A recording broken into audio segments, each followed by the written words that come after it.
Hello guys, it's Jenny Babe Tabili Norman. Maganda naman pala itong namin guys, bedroom. Hindi ko lang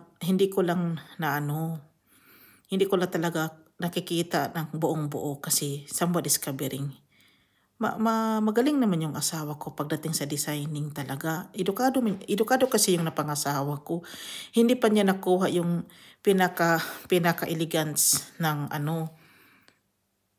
pinaka-elegance ng ginawa niya. Sabi naman niya sa akin, hindi para natapos.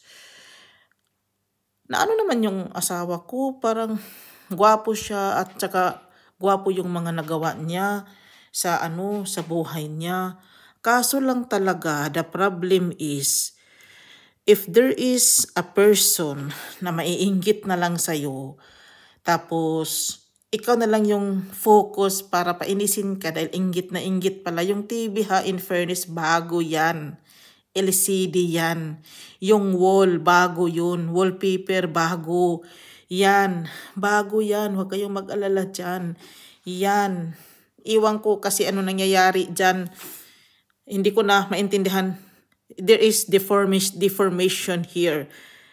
Hindi ko talaga maintindihan why. Kaya ako salita ng salita dito.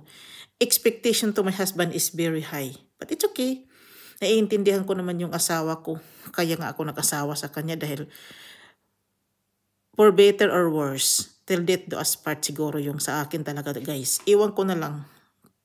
Sabi naman ng asawa ko, ito kasi yung bed namin. Ito kasi yung harapan ng wall at saka yung TV. Wala akong di bang, wala kasi akong maisip ikaw ba mag-vlogs ka na lang dyan ng hindi ka proud? Doon ka na lang sana pa-proud ka. Like me. Guys, ito yung bedroom namin talaga. Dito lang ako nakapokus. Dito na lang ako guys ha. Maraming salamat. Bye.